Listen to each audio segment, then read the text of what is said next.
बनी हुई हैं। असल में ये एक सेक्ट है जिसका नाम टैंगमैन है। अब फिर हमें इस सेक्ट के बाहर वाले जंगल में एक नौजवान को दिखाते हैं जो कुछ एल्डर्स से बचते हुए भाग रहा था। एल्डर्स उसको पकड़ने की कोशिश कर रहे थे और उस पर अटैक भी कर रहे थे, लेकिन वो नौजवान सभी अटैक से बचता हुआ आगे बढ़ रहा था। और ये बात एल्डर्स को बहुत शॉक करती है, क्योंकि वो एल्डर्स इतने शक्तिशाली थे कि उनके अटैक से बचना नामुमकिन सा ही होता था। नौजवान का नाम टैंग शैन है और अब भागते भागते आगे एक खाई आ जाती है और अब टैंग शैन रुक जाता है। और यहाँ से हमें ये पता चलता है कि टैंग शैन ने सेक्ट लाइब्रेरी के अंदर घुसकर सीक्रेट टेक्निक सीख ली थी। ऐसा करना मना था और अब इसकी सजा में टैंग शैन को मृत्यु दंड दिया जाने वाला है। वहाँ टैंग शैन जो अपने असूलों का पक्का था और उसे ये पता था कि इसकी सजा मृत्यु दंड ही है, इसीलिए वो खुद अब सुसाइड करने का ही डिसाइड करता है और साथ ही साथ उन्हें ये भी बताता है कि उसने इस सीक्रेट टेक्निक को किसी और को नहीं बताया है और सारी टेक्निक्स उसके कमरे में ही हैं। और ऐसा कहते ही वो उस टेक्निक का सबसे खतरनाक हथियार निकाल लेता है और सेक्ट के लीडर को समर्पित करता है,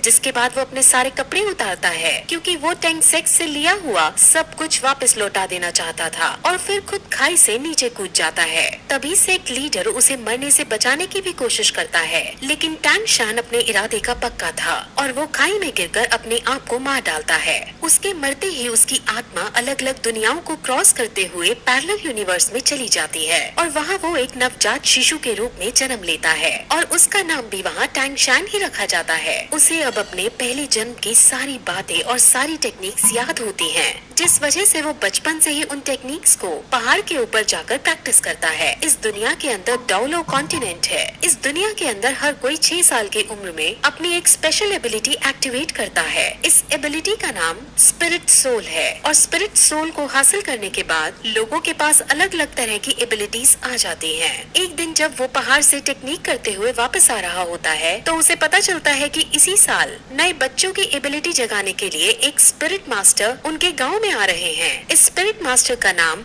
सु यू ताओ है और ये रैंक 26 का स्पिरिट ग्रैंड मास्टर है। असल में यहाँ की कल्टीवेशन 1 से 100 में बनती है और इनमें 1 से 10 के रैंक वाले को ट्रेनी कहते हैं, 10 से 20 वाले को स्पिरिट मास्टर कहते हैं, 21 से 30 वाले को स्पिरिट ग्रैंड मास्टर कहते हैं, 31 से 40 वाले को स्पिरिट एल्डर कहते हैं और ऐसे ही इनकी रैंक के अनुसार ये बनते हैं और इनके बारे में हमें अब आगे पता चलेगा। अब सब बच्चों की एबिलिटीज जगाने के लिए इस गांव का चीफ सारे बच्चों को इकट्ठा करता है। अब गांव के सारे बच्चे एक साथ इकट्ठा होकर एक बिल्डिंग में जाते हैं, जहाँ पर स्पिरिट मास्टर एक एक करके उनकी एबिलिटीज को जगाता है। वहाँ पर टैंग शैन भी मौजूद है और वो भी यहाँ अपनी एबिलिटी को अवेकन करने आया होता है। तब उनकी एबिलिटीज को जगाने से पहले सब बच्चों को अपनी शक्ति दिखाता है और अपने अंदर एक भेड़िए जैसी शक्ति बुला लेता है, जिससे सब बच्चे बहुत शॉक होते हैं और एक्साइटेड हो जाते हैं। और अब एक एक करके बच्चे अपनी अपनी स्पिरिट सोल को जगाने के लिए आगे आते हैं। अब जो पहला बच्चा आगे आता है उसकी स्पिरिट सोल एक दारांत यानी सिकल होती है, जो कि एक टूल टाइप स्पिरिट सोल है। अब इसे देखकर स्पिरिट मास्टर उनको बताता है कि ये वेपन के लिए तो काम नहीं आ सकती, लेकिन इस टाइप के लोग एग्रीकल्चर यानी फार्मिंग के अंदर बहुत अच्छे होते हैं। अब वो उसकी सोल पावर को चेक करता है। सोल पावर किसी भी स्पिरिट सोल को ट्रेन करने के लिए बहुत जरूरी होती है। अब जब उसकी सोल पावर को चेक करते हैं तो उसकी सोल पावर 0 आती है,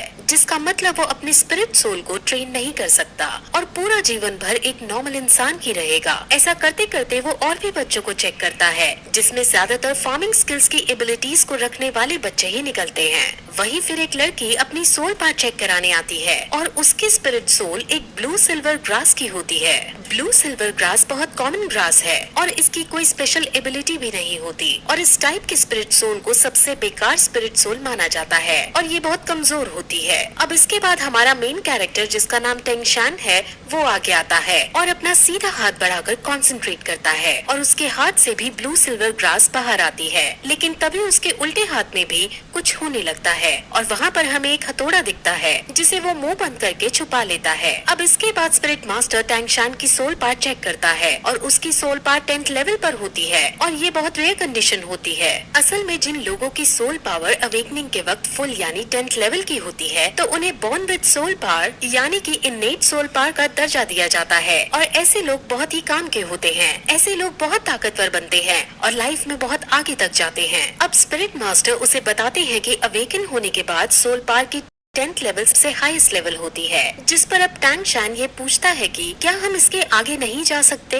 यानी क्या इसके आगे ट्रेन नहीं कर सकते, जिस पर मास्टर उसे समझाते हैं कि इससे आगे ट्रेन करने के लिए हर 10th लेवल के बाद एक स्पिरिट रिंग हासिल करने की जरूरत होती है। स्पिरिट रिंग हासिल करने के बाद ही हम 10th लेवल से आगे बढ़ सकते हैं। बिना स्पिरिट रिंग के हासिल किए कोई आदमी कितना भी ट्रेन क्यों न हो, वो 11th लेवल पर नहीं पहुंच सकता। अब टैंग शैंग उससे ये पूछता है कि क्या तुम्हारे पास 2 स्पिरिट रिंग है, क्योंकि मास्टर की रैंक 26 है और उसे 10th लेवल और 20th लेवल को पार करने के लिए एक स्पिरिट रिंग की जरूरत पड़ी थी। स्पिरिट रिंग्स यूजर को उनके स्पिरिट सोल के मुताबिक उनको अलग अलग स्पेशल पावर भी देती है। अब ऐसा कहकर वो हॉल से बाहर आ जाते हैं।